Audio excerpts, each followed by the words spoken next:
What's going on YouTube? AlphonZeus of Team Gradelock here with another episode of Unlocking the Week, episode 75. We're going to start things off with the local results that happened at Game On this past weekend for both Cardfight Vanguard and Future Card Buddyfight, as well as what happened yesterday, Sunday, the ARG Circuit Series in Chicago with Cardfight Vanguard, with some very interesting news coming out of that location. And then we're going to conclude the episode with the episode breakdown of Ride 202 or G Turn 6. And before we even get started with any of those topics, we want to say that we finally got the Facebook page open. Yay!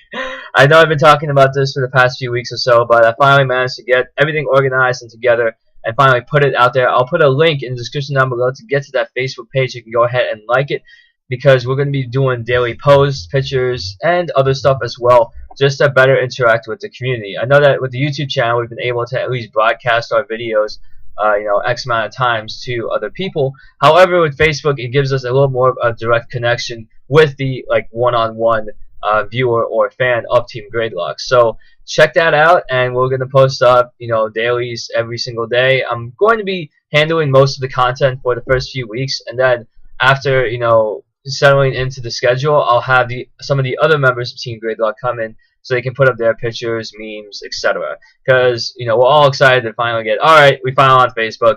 Let's see where this can lead us.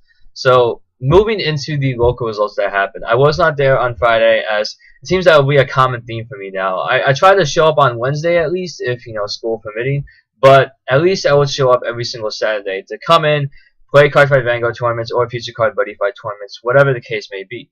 So for Cardfight Vanguard, we played about 15-16 people, so it was a good amount for a 4 rounds of Swiss top 4. And I was actually running the finished Mega Colony build that I had. I had the Rainbow Trigger lineup and 2 of the Legions, 1 of the promo that when placed on Vanguard, retire all of the fighters' rear guards. In terms of grade 1, only grade 1s, because that would be too broken. And then I had the Mashing Warsicle, the one that if it doesn't hit the Vanguard, counterblast to stun the Vanguard. In terms of how I performed with it, I was just getting even more used to it, because I want to at least play it once before selling or trading it for something else. And I gotta admit, I had some fun despite some of the Gradelocks that happened. So going into round 1, I went up against Joe, and he was running the Shadow Paladins Abyss Revengers. So this is pretty much the meta deck that's been established after the sneak peek, I think a weekend or 2 ago. And seeing the whole deck take full force, especially when you utilize Mordred Phantom, so you just break ride, and then you have a 32k swinging Vanguard twice, that's pretty hard to guard all of it, especially if you have to drop 2 perfect guards just for that attack.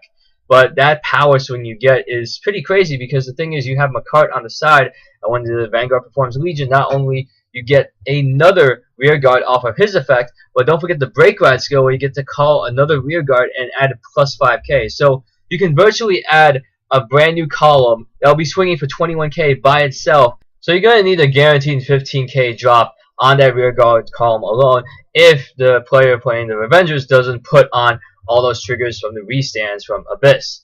And getting into game 2, I was Gradelock at 0 for 2 turns straight, so I wasn't able to put up an offense at all. I wish I was running the D Police, so I could have been able to just, try and keep my Superior Ride. So when I ride a grade 2, Superior Ride into Die Kaiser, call Shadow Kaiser, then Superior Crossbreak Ride into Great Die Kaiser, and swinging with a critical damage to his Vanguard. But unfortunately, that's not the case. I ended up losing that battle outright. In game 2, I went up against Frank, and he was running what seemed to be like hybrid witches in a way. Hybrid meaning that I saw a Brawler Lise, yes, the Legion mate in the Fighters Collection 2014 in a Shadow Paladin deck. Now, of course, the ruling is, in local tournaments, you can mesh decks as you may please. Well, of course, if you go to a regional level, then that means you will have to keep to just one clan and one clan only. The reason why I won that game was that both games 1 and 2, I had a strong grade 2 rush. Because I guess my strategy, especially with Mega Colony for what I've been playtesting, is that if you can do a nice grade 2 rush, just having at least 2 full attacks, 3 if you want to be fancy, and just try and get those extra cards out of his hand, or just help him take extra damage later on, because once I would ride into the Break Ride and Warsicle and or Legion, I'm going to put a hell of a lot more pressure on him. So that would negate the Twin Drive, unless he has grade 3s to ride over, so at least he can get in one Vanguard attack on his next turn after my break-ride turn. So moving into round 3, I went up against Jason. He was running CEO Yggdrasil. So I already was going in thinking, alright, I have a mountain to climb if I want to defeat this clan. And given how crazy the Vanguard swing can be going, especially when you're taking damage early on, and by the time you hit 4 damage, he's already going to be activating the Yggdrasil Legion skill, in which I can't use, perfect guards or quintet walls. Going into games 1 and 2, I severely underestimated what I could do in terms of CEO Yggdrasil. I should have been blocking early, which was pretty much the case. I tried doing my best with swinging in with 2 attacks, 3 attacks on the grade 2 ride, but Jason was still trying to swing at my Vanguard, really trying to cushion me up for the Mega Yggdrasil attack, in which that I don't have enough 10k shields in hand. And the first game, I actually was able to block, I think what could have been a 40k Vanguard swing glorified. I'll probably call it glorified from now on in terms of the glory skill, as it originated with Maelstrom, glory Maelstrom, if I may say. So after that first attack, I was trying to respond with not standing, but the thing is though, Jason did have an extra Yggdrasil in hand to ride, so he still had the Vanguard attack, which was the most important, and he was able to use the Soul Charge ability off of the grade 2 and the grade 1, where you get to say, alright, I'm going to take these stand triggers that are in my drop zone, I'm going to put it back into the Soul, and add plus 15k right back out when the Yggdrasil would swing it yet again. So I was just kind of out of it, to be honest, because when we got into game 2, I thought I would have enough to guard with. I had at least 3 10k shields and an interceptor, so that's 46k shield value, including my Vanguard's power. But when Jason went in, he was just like, alright, I'm going to keep soul charging, and just abusing the Witcher skill to keep, putting in the stand trigger as well as the Legion Maid, because she will also give the same skill as well. And he's swinging for, what, 60k already? And I was thinking, if he hit 50k, I probably would have been dead already. And he got the critical trigger just to finish me off. So I wasn't going to the top of this event, unfortunately. But going into round 4, I went up against Chris L. And he was running the Liberators of Gold Paladin. So I get to see the trial deck really come to play here. And especially when you see Bruno on the field, because you got those rearguard columns swinging for quite a bit. And now I have to realize I have to rely on this break ride quite a bit now, especially if I want to learn how to break ride into the right card, as well as ride a card for more pressure. So I was thinking, alright, maybe I start off with the break ride, of course, maybe break ride over break ride, and then choose either Warsicle or the Legion Mate. And the thing is, though, both of those units don't really come to mind, because the thing is, you only have, I guess, one shot at getting a really good attack where the Vanguard is already stunned, and both Warsicle and the Legion don't really do much outside of just being an extra heavy hitter, and you can't break ride again next turn. The thing is, with Warsicle, I feel like I need a 10k booster, or at least a strong booster enough that would warrant a perfect guard, or at least a no pass.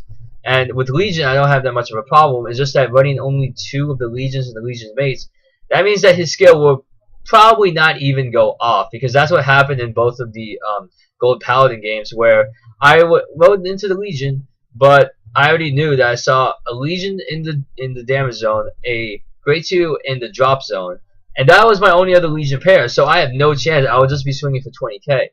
And he was able to really get more pluses off of Bruno. I think he even used Monarch Sanctuary Alpha, just as that tech against Link Joker, if anyone would use in that format, especially with the Sanctuary Plain Dragon, the trial deck that it did come in. So I was just thinking, alright, I think I still need a lot more playtesting with this deck. So moving into the top 4 cut, they all split. Top 4 consisted of Dex with the Blaukrugers of Nova Grappler. We had Henry and Joe both running the Abyss Revengers of Shadow Paladin, and Jason rounding out the top 4 with CEO Yggdrasil of Genesis. So congrats to all top 4 finalists. Now let's move into the future card Buddyfight results that took place later on. I know that 6 or 7 people entered that tournament. Joe actually provided me with the results. The top 2 who placed were Dex with the classic Dragon World build, utilizing the size 3 Gargantua Dragon, the one where you get to fetch 2 weapons from the drop zone and get to discard to pop a card on the field. And he has Joe coming in with the Skull Warriors of Katana World. So good to see that Buddyfight is still alive and doing somewhat well at Game On. And the thing is, though, even though we go into 2 of the 3 Bushiroad card games, in terms of getting the Way Schwartz thing going, it's kind of hard to try and pinpoint exactly what we can do about it.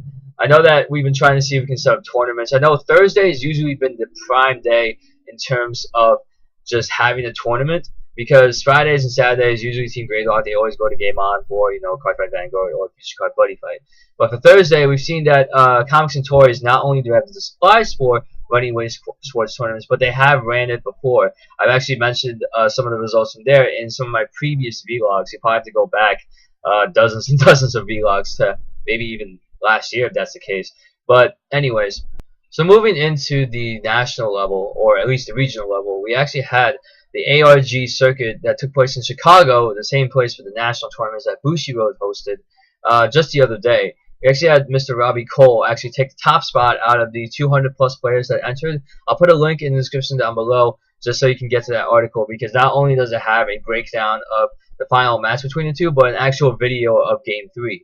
So I'm going to do that for you guys, and it's good to see ARG now take a second chance for Vanguard, because going to Bushiroad tournaments, of course, they're free and probably going to run into some shenanigans here and there. But seeing another organization take up the mantle and say, hey, we also want to do tournaments as well for the community, it really helps out quite a bit, especially with some of the prizes that he got out. I know that the top player actually won $200 in store credit for placing first place, and we had, I think, all the way down to the top 8 with, $100, $75, $50, and $25 store credit, respectively. So really good to see ARG helping the Vanguard community out again, and I don't know, I will look forward to seeing if I can make it to an ARG tournament or another tournament myself.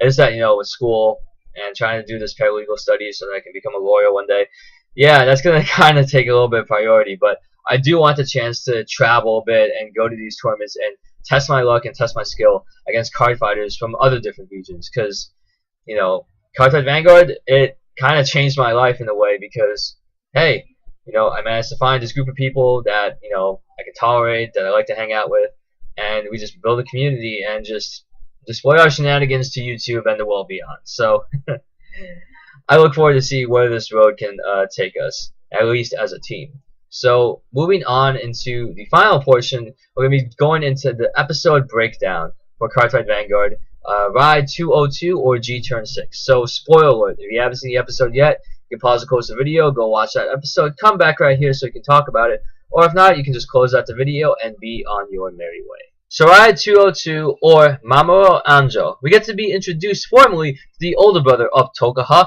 and this time we also get to be introduced to a new level of fandom in terms of Cardfight Vanguard and how much it really took over Japan. We get to be introduced to a couple of new terminology, as well as a whole new event system within, of course, the FIFA organization. And with the FIFA card, it's hyping up a lot of people to say, hey, this is going mainstream, and I mean mainstream, when you have events that are this huge as a convention around Cardfight Vanguard. So going into the episode, you get to see a whole lot of stuff, and like Chrono, we're just completely oblivious that this actually exists until this episode. So let's get started with the screenshots. So one of the first scenes that we see in this episode is the picture of the association's office being representative of one of the 6 nations of Krei, manifesting itself in Japan. So if we zoom out of that, we actually get to see the metro area containing the 6 nations of Planet Krei. The first of which, we're going to be going to the Dragon Empire. The Dragon Empire contains clans such as Kagero, Narukami, Nubatama, Murakumo, and Tachikaze. All of them monstrous, big, fire-breathing dragons or crazy, rampaging dinosaurs that rely on just retiring whatever, whether it's your opponents, your own, in the bind zone, in your hand, or anything defensive to throw out what Murakumo can do. And this kind of brings this perspective that, wait, this world is a lot bigger than we thought. So as Kono is still taking in all of this grand majesty of the event, we get to see Kamui lead him towards a particular poster, one that depicts the name of the character's episode, which is Mamoru Anjou. He is described as the clan leader for Kagero, so this adds a little bit of a cool dynamic of saying, hey, if you want to be the best in your clan, you might as well defeat the clan leader to become it. And I gotta say, especially what details they reveal for later on in the episode, It makes the whole role of being a clan leader very important. And the thing is, even though that Chrono would say, huh, maybe I'll end up facing him one day, we get to see another appearance from, of course, Team Trinity Dragon, with Neto Tado leading the charge, as I may say, and he would say, oh, just having a chance to actually have a card fight with the Mamoru Anjou, it's insane to be the least, because they're treating him like this idol or this celebrity within the realm of Cardfight Vanguard. But when you're in an anime world that takes Cardfight Vanguard as seriously as almost any other career in life, you got yourself a pretty good position in life. And seeing how he would even accidentally smack the poster, Tado would go into full fanboy mode and just apologize profusely in some of the weirdest positions I've seen him do in this episode. So as you get to see him kind of apologizing or doing whatever, Chrono would end up trying to see if he can fight Mamoru Anjou, or at least have a card fight simply with almost anyone at that level. And the thing is, one of the first items, or I guess one of the first people icons that he sees, would be the mascot of Cardfight Vanguard, Vanguard. So Vanguard happens to overhear that Chrono is the sole possessor of the Gear Chronicle clan. So it's like, alright, this guy has a unique clan that no one else has. I want to play him in the card fight immediately. So he would go and introduce himself, make sure, hi, I'm Vanguard, I would like to participate in the card fight, and try and draw Chrono away from anyone else that might be interested in card fighting him. And therefore, he kind of goes on these antics saying, I can't get up, I need help, I need help. But the thing is, he's just trying to at least make sure that he will be the first and possibly maybe the only one to fight the Gear Chronicle clan so far. Because believe me, having the honor or prestige of being the first person to fight against the Gear Chronicle clan that's on the clan leader level, that is such a big honor, and a lot of people would get hyped from just seeing that match alone.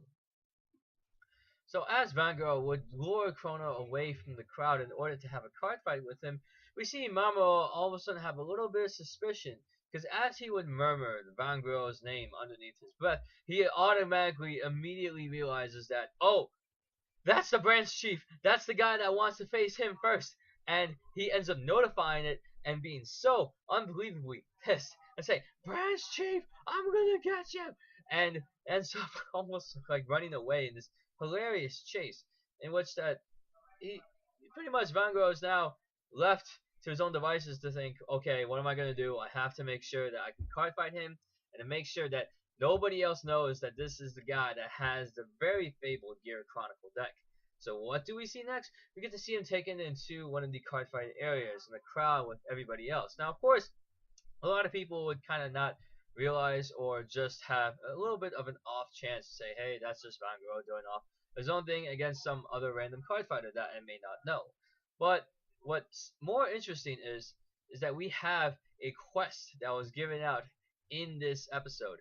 And this quest given by Mamoru was probably one that kind of was the hit or the quest that shook the world a little bit in the world of Cardfight Vanguard, as he would automatically award 300 points to whoever captures Vanguard and brings him to Mamoru. So automatically you already have Vanguard going, oh, I've been found out, I don't want to do this, alright, we're going. And they kept going on this hilarious chase. It feels like they're in Metal Gear Solid where they're trying to sneak past the enemy.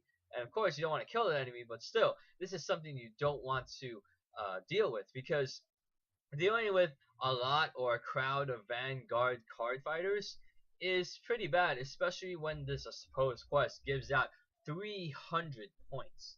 That is insane. So, as they go on this hilarious romp throughout the whole association building and the convention itself, we get to see the lottery given for this contest. Now, earlier on, before Chrono would be let off by Vanguard, he was actually given a raffle ticket in terms of, hey, if your number is drawn, then you get a chance to fight Mamoru Anjou. And the thing is, though, even if you win or lose, you still get to have the chance to actually fight the clan leader in front of a whole group of people, which kind of elevates your name a little bit in the eyes of the Vanguard community. So, seeing this happen, and then moving on to the actual card fight that will take place, it's really something. So as we move into the actual card fight, Vanguard changes out of the costume to get into the true branch chief form, which so happens to be the clan leader for Narukami, which is quite an honor because you still get to face a clan leader nonetheless. It's just not Kyo, it's Narukami this time. The thing is, while all of this is happening, we get to see the raffle take place, and Chrono was the first one drawn. Unfortunately, he was not there, so he ended up playing second fiddle, as Suneto Taro was the one to be chosen to be the person to face against Mamoru, and just like any other fan, Suneto would be so hyped in order to face against his idol in a card fight, but with an interesting stipulation, in which that Mamoru, since he's at a higher grade, he will actually start out with only 3 cards in his hand, which to me is a really big handicap, because you're going to need at least all 3 grades in your hand if you don't want to get Gradelocked. And to have him start out with only 3, that pretty much means you have to have a 1, 2, and 3 in your hand, or else you probably have to use the G assist, which did not premiere in this episode, although I would like to see it premiere sometime soon. So as we get into the card fight itself, as Chrono would just inquire a little bit about the clan leader's Narukami build, you know, I say that's a secret, and Chrono would immediately respond with the face of the episode, just like, really? You're not going to tell me? Well, anyways, as these card fights would unfold, we get to see, of course, the Legion for Narukami that we've seen last time, Big Bang Knuckle Buster, or Big Bang Knuckle Dragon, whatever the name is. We get to see at least Legion is still as prominent as it was in the previous season before. And looking into the fight, or at least the highlights of the fight between Suneto Taro and Mamoru Anjou, we get to see Anjou, despite having only 3 cards in his opening hand, he ended up wiping the floor with Taro, showing that, hey, even though I have 2 less cards in my opening hand, I still was able to win. Whether it was through just trigger sacking or just mentally outsmarting your opponent. But whatever it is, Taro was definitely grateful for the experience and was shaking with both hands with that. So then when we get to the other part of the card fight between Chrono and the Narukami clan leader, we get to see, of course, the stride generations go into play. First we see Chrono do it, and then after that whole onslaught, we see that the Narukami clan leader is still active and still standing. And then that's his time to announce that he's going to stride. But unfortunately, he gets counteracted as a whole, I guess, arena would shut down as Mamoru would come marching in with fire all around him, so mad about this guy, saying, "You dare? Did you dare?" And he was so scared when he saw that. It was quite hilarious. So after, when we see the conclusion of what exactly happened, Mamoru Anjou would actually meet with Kamui and Chrono, saying, "Hey, I'm sorry for all the trouble. Here, take the 300 points." I think he should be leveling up by now, because if people are going to be all up in arms about getting 300 points for a particular quest, that is definitely a way to get your grade leveled up at least once. So after the reward, Mamoru would like to extend an invitation to Chrono, saying, "Hey, would you like to have a card fight later?" And of course, yeah, that would be cool, having to face against 2 clan leaders this time, and hopefully have one of those fights actually finish. Because thing is though, technically, Mamoru did have a shot at Chrono first, rather than, you know, the Narukami clan leader, which went through all the loops and hurdles in order to just get him into an arena and have an unfinished card fight. But despite all of that, we get to see a little bit of the tease and poke from the Narukami clan leader, or the branch chief, saying, "Heh, I got him first, I got him first." And we pretty much end the episode around that. So we get to at least look forward to this card fight that will happen, and hopefully in the next episode, because now that we've seen how good Narukami clan leader can be, now I get to see how Mamoru Anjou plays in full force, because we already seen him play against other card fighters in a short period of time and win those card fights. But now I get to finally see how he will perform against the new clan of Gear Chronicle. So with the episode conclusion being that, I thank you for staying for the whole time, just listening to me, I guess, rant or talk about the episode at length.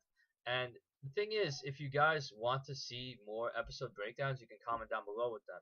If you don't want to see episode breakdowns, I have no problem dropping that part of the episode from this clip, because I did notice that, you know, the clips are getting a bit long. I haven't seen much comment activity for the past few weeks. So I'd like to try and ask you guys if, you know, what you see in the current Unlocks Week's episodes are up to par. Because I know I apologize for putting up these episodes a bit late, but the thing is, with school going into play and trying to organize all of that stuff down, it's hard to really try and find some time to really sit down, not only watch the episode, but also break it down for you And the thing is, even though I'm breaking down the episode for you, you could have just watched the episode yourself and then kind of drew your own conclusions for it. If you have any advice or comments as to how to approach the anime part of it, maybe if you want to see a separate video, maybe if you want to just see it, cut it down a little bit to just stick to maybe the 3 key parts from the episode, please, I am open to suggestions, because I know that the vlogs can really extend up to past like 30 minutes, and I'm not sure if people would want to sit for 30 minutes straight and listen to me talk, especially when I'm explaining an episode where they could have watched it all by themselves. So any feedback and comments are very appreciated. Don't forget to hit like on the video and visit our Facebook page for more information. And I thank you for your time very much. My name is AlphonZeus. I hope that you've enjoyed the week that I've unlocked for you, and take care. Have a good day, guys.